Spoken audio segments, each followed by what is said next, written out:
In 1989, Nintendo was in full domination mode with the Nintendo Entertainment System and on the verge of releasing the biggest video game of that era and arguably of all time, Super Mario Bros. 3. Sure, it had already released in Japan in 1988, but in America we were itching for a taste of the new Super Mario Bros., so much so that we flocked to a movie theater for an early glimpse of it. And that movie, of course, is The Wizard, starring Fred Savage.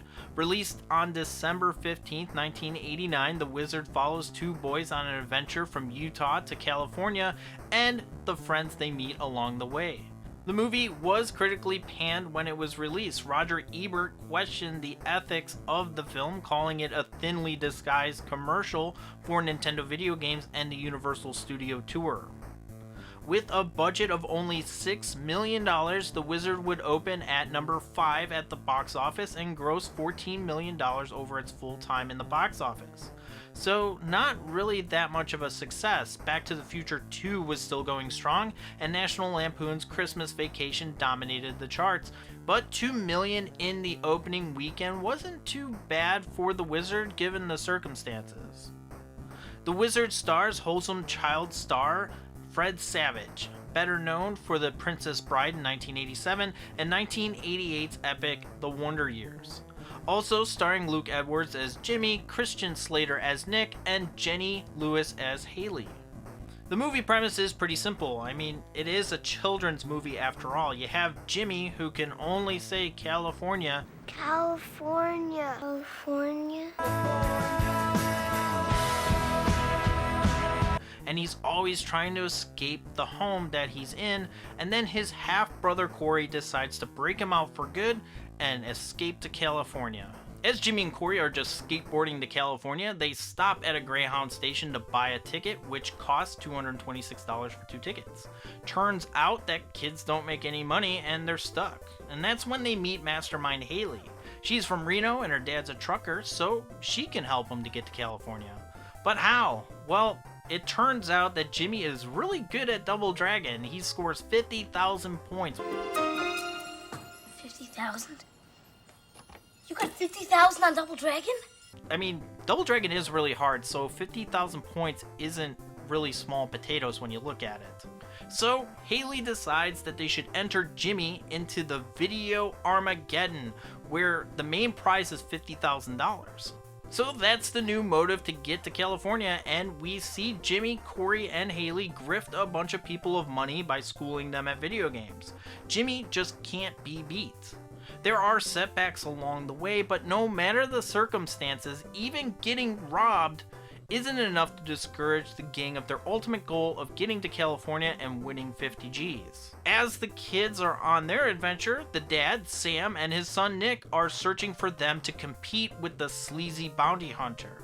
Hijinks ensue between dad and the bounty hunter, and every night Nick shows his dad the power of the Nintendo Entertainment System, which just so happens to be in the back of the truck with all the accessories the whole time. During the journey, Sam understands the power of video games and evolves from the sappy single dad to a video game addicted sappy single dad. I don't believe this. I got the scroll weapon, and I almost beat Mecha Turtle at the end of level 3. Then you're introduced to the real villain of the movie, Lucas Barton. He has 97 video games in 1989, and I only have 150 in 2019. And also, Lucas has mastered every single one of those games. You know all 97 of them? And in addition to those games, he has a rad power glove, and he just pops it out of nowhere out of this awesome carrying case. It's so bad. He plays Rad Racer, and that's the last time that we see the power glove, and they just leave afterwards. And it's really the only interaction between Lucas and the gang. One thing to mention is that a lot of people assume that Jimmy has autism because he doesn't speak, but that's not the case. Jimmy has PTSD because his twin sister died in a horrific accident which Jimmy, Corey, and Nick all witnessed. She drowned while they were all hanging out by the river. So Jimmy becomes a mute and his parents split, and that's pretty heavy for a kids movie that really catches you off guard when they talk about it because it's so casually injected into the movie. And they don't speak about it ever again from the movie. They just spend a couple of minutes being really serious and then they're like, well, gotta go to Reno. And that's where they run into Spanky the trucker and use him to gamble money and then get enough money to get from Reno to California, even though they don't need money to travel since they have Spanky now. Well, they do need money to train. Calling the Nintendo Power Line, which is a 900 number, and then playing video games like Highballers at the Casino Arcade, they're really living the lush life until the bounty hunter finally catches up to them and captures Jimmy. But Spanky and his trucker gang catch up to him and we get Jimmy back, and now it's on to Video Armageddon. So they get to Armageddon and all that training that the kids did, worthless, because the only game needed to get to the final round is Ninja Gaiden. Ninja Gaiden! Hey! Jimmy obviously gets to the final round where it's one game that no one is prepared for. Super Mario Brothers 3! Holy cow, guys, how can Jimmy possibly win now? Well, magic. Magic is how Jimmy wins now. Video Armageddon has a weird scoring mechanism, and playing a game that hasn't even been out yet kind of levels the playing field, but Jimmy is able to find a secret that no one would have ever known about, and finds a warp whistle and gets to a point in the game where it showcases why you just absolutely need to get Super Mario Bros. 3 when it comes out in February, guys. It's amazing. Jimmy wins the tournament, and then everybody remembers why Jimmy wanted to go to California in the first place when they passed this dinosaur. And it turns out that Jimmy and his sister and his family visited it one time, and now things are happy. They place a photo of the dinosaur, and Jimmy is cured, and he lives happily ever after. So, does the wizard hold up 30 years later? I guess the better question is, does it hold up when it was first released? And not really. Even for 1989, the movie is full of plot holes, with Jimmy's motives to get to California not resolved until the last 4 minutes of the movie. The wizard is just a vehicle to show off 3 minutes of Super Mario Bros. 3. And it's not really fair to dunk on a movie directed towards kids, but I'm gonna do it anyway. The issue that I have with this movie is that it feels like there's a hodgepodge of ideas all rolled into one. Like Universal had some leftover ideas from a bunch of movies and just threw them all together to just make an advertisement for Nintendo, which raises a bunch of questions. First off, why in a kid's movie does Haley make the claim that the bounty hunter touched her breast and then the cops totally let this skeezy bounty hunter go after what seems about 15 minutes of questioning? I mean, the guy is obsessed with finding these kids, and yet he's left off with just a warning? I mean, he even gets beat up by people with a more emotional connection to Haley, and he still is able to get to Hollywood to catch up with Jimmy. Another questionable scene is when Corey, Jimmy, and Haley are in the High Rollers arcade, and a girl Corey's age comes by looking like a miniature version of a cigarette girl, peddling bubblegum and other vices instead of cigarettes to her peers. Like, what the hell? And then Corey gives her like a huge big tip and he's acting all big. Fresh. Hey, babe.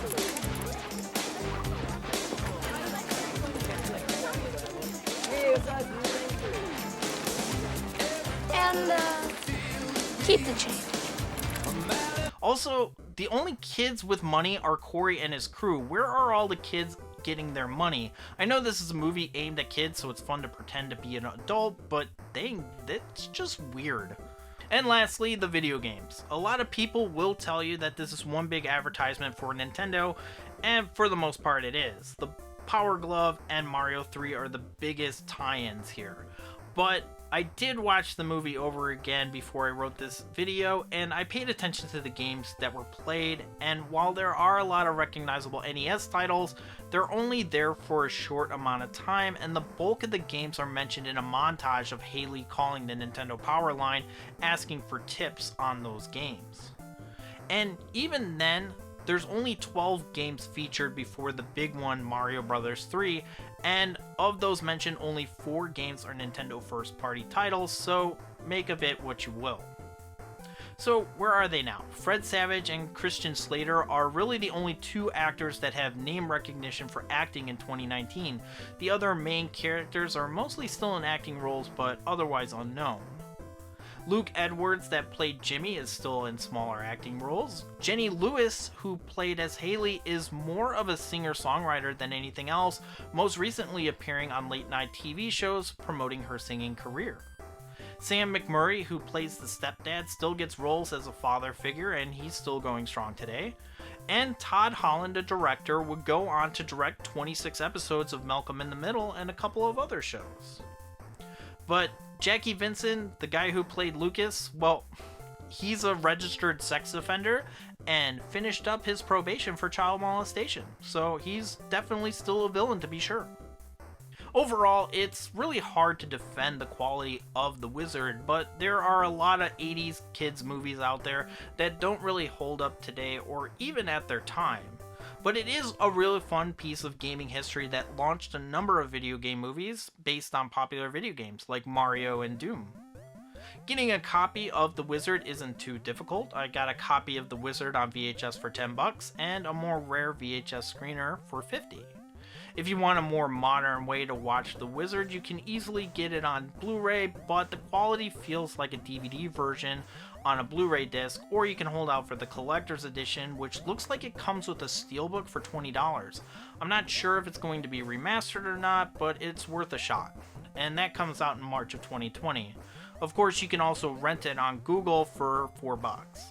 There's not too much movie memorabilia to be had for The Wizard. I do have an official poster promoting the film, which is great to have in my collection, and also my Power Glove box came with a flyer for some Wizard branded merchandise. But I have yet to come across any of it on eBay, so I guess it's just lost to history.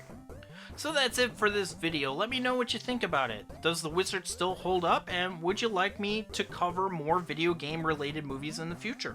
Let me know in the comments below, and if you like this video, give it a like. It really helps the video find a wider audience.